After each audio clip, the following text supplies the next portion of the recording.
कई बार हमारे जीवन में वैसा नहीं होता जैसा हम चाहते। हमारी इच्छा के विरुद्ध चीजें हो जाती है, पर समय बीतने के साथ साथ हमें एहसास होने लगता है कि जो बात हमें उस वक्त सही नहीं लग रही थी, उसी बात के लिए आज हम परमेश्वर का धन्यवाद दे रहे होते।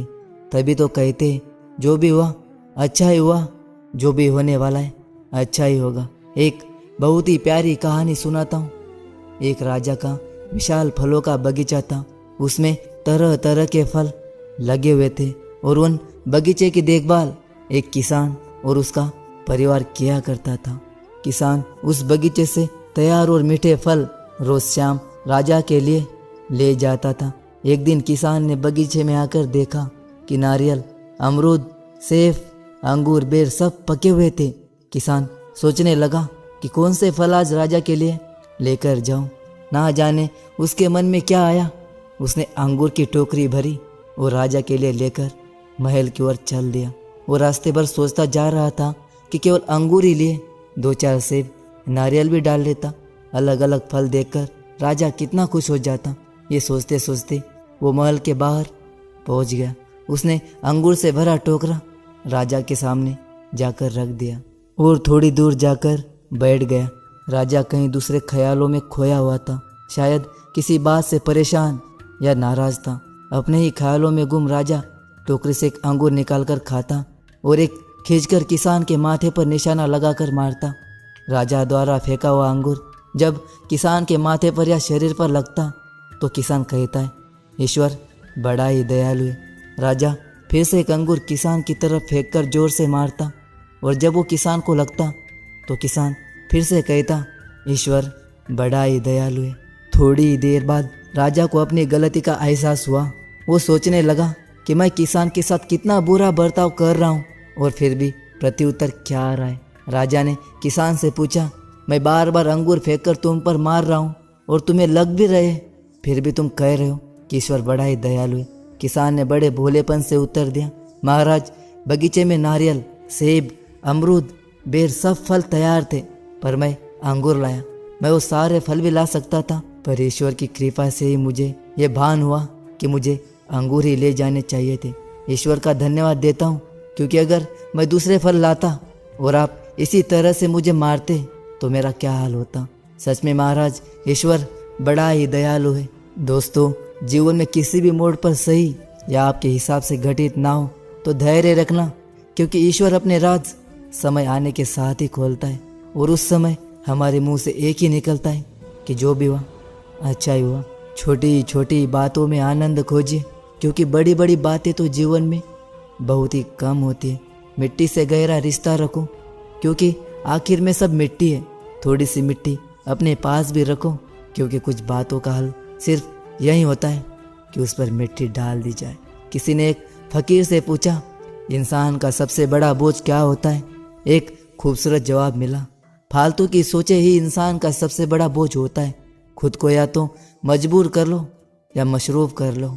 रिश्तों को कभी आजमाना मत, क्योंकि रिश्ते अगर सच्चे निकले तो शर्मिंदगी से मर जाते। जीवन में छोटे कमरे अक्सर सीधी राह पर ले जाते और बड़े कमरे अक्सर गुमराह कर जाते। याद रखना, ये 4 चीजें जिंदगी का सुख चैन छीन लेती है। नींद में कमी होना, बीमारी में काम करना, तेज आवाज में बात करना और सुबह का वक्त बेकार कामों में लगाना।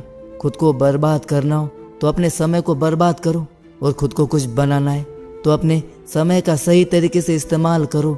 अपना दिमाग हमेशा खुला रखो, दिल को दयालु रखो और हमेशा आज में जियो, क्योंकि दुनिया की सबसे कीमती चीज आज और केवल आज ही है। इसे हम एक बार खोकर दोबारा हासिल नहीं कर सकते। जो लोग आपसे ईर्ष्या करते हैं, समझ लेना उन्हें आपकी खुशियाँ सबसे ज़्यादा पता है। जो लोग आपकी बुराई करते हैं, समझ लेना वो लोग आपसे डरते हैं। जिस पेड़ की लकड़ी नरम होती है उसकी शाखाएं ज़्यादा बढ़ती है। इसलिए अपनी तबीयत में नरमी लाओ ताकि रिश्तों को अच्छे से संभाल सको। इंसान का बीता हुआ कल चाहे कितना भी गुनाहों से भरा हो, पर उसका आने वाला आज पवित्र और शुद्ध है। बस शर्त सिर्फ इतनी सी है कि बीते कल और आने वाले कल के बीच बड़ा पश्चाताप हो। याद रखना दोस्तों, सच्चाई और अच्छाई का रास्ता मुश्किल जरूर होता है, लेकिन मंजिल बहुत खूबसूरत होती है, और बुराई का रास्ता खूबसूरत होता है लेकिन मंजिल तबाही होती है। समय, सेहत और संबंध, इन तीनों पर कीमत का लेबल नहीं लगा होता, लेकिन जब हम इन्हें खो देते तब इनकी कीमत का एहसास जरूर होता है। एक समझदार इंसान वही है जो दूसरों को देखकर उसकी विशेषताएं उसे सीखता है, उससे तुलना या ईर्ष्या नहीं करता। अगर आप ये कहने की वजह है कि दीवारों को भी कान होते हैं, यह कहना शुरू कर दीजिए कि फरिश्तों के हाथ में भी कलम होती है। जिंदगी की रन में खुद ही कृष्ण और खुद ही अर्जुन बनना पड़ता है। रोज ही अपना सारथी बनकर जीवन की महाभारत को लड़ना पड़ता है। याद रखना कि कामयाबी हासिल करने के लिए अकेले ही आगे बढ़ना पड़ता है। लोग तो आपके साथ तब आते जब आप कामयाब हो जाते।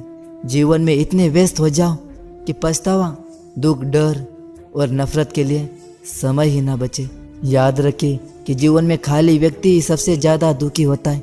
अगर आप सीखना चाहें तो आपकी हर गलती आपको सबक देती है। दिन की शुरुआत आशाओं के साथ करो और खत सपनों के साथ करो। हर दिन को एक उम्मीद के साथ शुरू करो और कुछ ना कुछ सीख कर नए अनुभव के साथ अपने हर दिन का अंत एक सकारात्मक सोच के साथ करो। कोई फर्क नहीं पड़ता कि चीज़ें कितनी कठिन थी, आने वाला कल चीज़ों को बेहतर बनाने का एक नया अवसर अवश्य देगा। तो दोस्तों, आज की वीडियो में बस इतना ही। अगर आपको वीडियो पसंद आता है तो इस वीडियो को एक लाइक ज़रूर कर देना और चैनल को सब्सक्राइब जरूर कर देना। तो मिलते हैं अगली वीडियो में, तब तक के लिए अपना ख्याल रखिएगा। जय श्री कृष्ण, राधे राधे।